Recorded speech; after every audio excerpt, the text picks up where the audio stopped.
बुद्ध की पहले वचन साधकों के लिए बहुत प्रेरणा देने वाले। अनेक जाति संसारं संधा विसंयने विसंग गहकार कंग वे संतु दुख जाति पुन पुन गहकारक दिठोसी पुनगे अंगन कासी सब्बाते फासुक भग्गा गहकूटं विसंखितं विसंखार गतं चेतं तणहानं खयम अज्जग। अनेक जाति संसारं, ये वो अवस्था थी जबकि सारे विकार निकल गए, मुक्त हो गया, अनंत हो गया, शुद्ध हो गया, बुद्ध हो गया। तो ऐसी समय एक शक्ति जागती है, इसके पहले ही जाग जाती है, लेकिन ऐसे समय बड़ी तीव्र होकर के जागती है कि अपने पूर्व समय की सारी स्मृतियां जाग जाती हैं।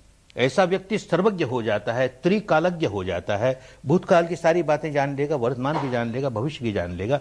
तो पुब्बे निवासानुसति, पूर्व जन्म में क्या हुआ उसका देखता है। सामान्य व्यक्ति को भी ये ज्ञान जागता है, ये जागती है। मैंने कोई किसी तरह की साधना करने से तो 1 जन्म की, 10 जन्म की, 100 जन्म की, 1000 जन्म की, इस अवस्था पर पहुंचे हुए को अनंत जन्मों की, गिनती नहीं इतने जन्मों की। तो कहता अनेक जाति, गिनती नहीं, अनेक जाति संसारं, इस संसार में कैसा संसरण करता रहा, अनेक जन्मों में बार बार जन्म लेता रहा, संधा विसंग अनिविसंग, संधावन करते रहा, दौड़ लगाते रहा।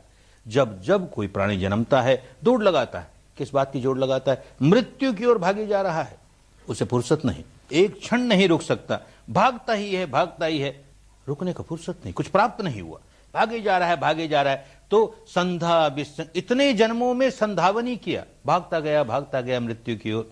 क्या हुआ, क्यों भागता गया? अनेक जाति संसारं संधा विसंग अनिविसंग, बिना रुके हुए गहकारकं गवे संतु। ये घर बनाने वाला कौन है? अनेक जन्मों में सुनता आया, जैसे आज भी हम सुनते हैं कि मरने के बाद नया जन्म होता है, तो कोई ऐसा संसार को बनाने वाला है जो मरने के बाद हमारे लिए एक घर तैयार रखता है, एक शरीर तैयार रखता है। इस शरीर से छुटकारा मिला, नया शरीर मिल गया, उससे छुटकारा मिला, नया शरीर मिल गया। ऐसे घर बनाने वाला, हमारा शरीर बनाने वाला कौन है? तो गहकारकं गवे संतु, उस घर बनाने वाले की खोज में हुआ क्या? अनेक जन्मों में यह प्रयत्न करता रहा, उसकी खोज करता रहा। दुख जाति पुनः पुनः, बार बार दुख में पड़ता रहा। इस लोक में जन्मा कि उस लोक में जन्मा, कि स्वर्ग में जन्मा कि ब्रह्मलोक में जन्मा, कि स्वरूप ब्रह्मलोक की अरूप ब्रह्मलोक, जहां जन्मा फिर दुख ही आया, बार बार दुख में पड़ता चला गया। अब कहता है गहकारक दिठोसी, अरे घर बनाने वाले तू देख लिया गया, अब तू देख लिया गया। गहकारक दिठोसी पुनगे हंग नय काहसी, अब तू फिर मेरा घर बना नहीं सकता, कदापि नहीं बना सकता। कौन घर बनाने वाला है, किसको देख लिया, और कैसे वो घर नहीं बना सकेगा?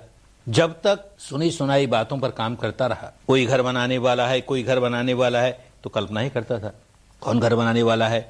ऐसे 2 हाथ वाला होगा, 4 हाथ वाला होगा, या बिना हाथ वाला होगा, साकार होगा, निराकार होगा, ऐसा कोई है जो घर बनाता है। अब तो देख रहा है ना, देखते बात समझ में आ गई। अरे कौन घर बनाने वाला है? मेरी अपनी अविद्या ही घर बनाने वाली है, मेरे अपने विकार ही घर बनाने वाले हैं। जब जब राग द्वेष पैदा करता हूं, अपने लिए नया घर तैयार करता हूं। देख लिया उसे, उस धर्म को देख लिया, उस कुदरत के कानून को देख लिया, उस सत्य को देख लिया। अरे समझ में आ गया, सत्य ही तो ईश्वर है, परम सत्य ही तो परमेश्वर है। धर्म का दर्शन हो गया, वो कुदरत का कानून, वो रित, वो धर्म जो अणु अणु में व्याप्त है, घट घट वासी है। संसार के सारे सजीव निर्जीव सब पर जिसकी हुकूमत चलती है, सब जिसे धारण करते हैं, जो सबको ऐसा धर्म, ऐसा नियम, ऐसा रित, उसका दर्शन हो गया। अब गहकारक दिठोसी, क्योंकि दर्शन हो गया, अनुभूति हो गई, बुद्धि विलास नहीं किया। पुनगे हंग नय काहसी, अब ये जो प्रपंच है भव का, मेरा पुनर्जन्म नहीं दे सकता मुझे। क्यों नहीं दे सकता? कि मैंने घर बनाने के जितने भी सामान थे, घर बनाने के लिए सीमेंट चाहिए, लोहा चाहिए, लक्कड़ चाहिए, ये सारे तोड़ फोड़ के फेंक दिए, कुछ छोड़ा ही नहीं। अरे क्या लोहा लक्कड़, कौन सा घर बनाने का क्या सामान है? तो कहता है विसंखार गतं चित्तं, अपने चित्त को संस्कारों से मुक्त कर दिया, एक भी भव संस्कार चित्त में नहीं रह गया, सारा निकाल दिया। विसंखार गतं चित्तं तणहानं खयमज्जगा, तृष्णा को जड़ से उखाड़ के फेंक दिया। पुराने भव संस्कार जो लिए चल रहा था वो एक एक करके इस साधना द्वारा सब निकाल दिए। तो पुराना कोई भव संस्कार नया जन्म दे नहीं सकता, क्योंकि वो सब निकाल दिए। और नई तृष्णा जगाऊंगा तो उस तृष्णा से फिर भव संस्कार बनेगा। नई तृष्णा बनाने का सारा स्वभाव ही नष्ट कर दिया, तो नया बनेगा नहीं, पुराना रहा नहीं। क्षीणंग पुराणंग नवंग नत्थि संभवंग, पुराना सारा क्षीण कर दिया, क्षय कर दिया, और नया बने नहीं तो मुक्त अवस्था प्राप्त हो गई। ऐसी मुक्त अवस्था हर एक को प्राप्त हो सकती है।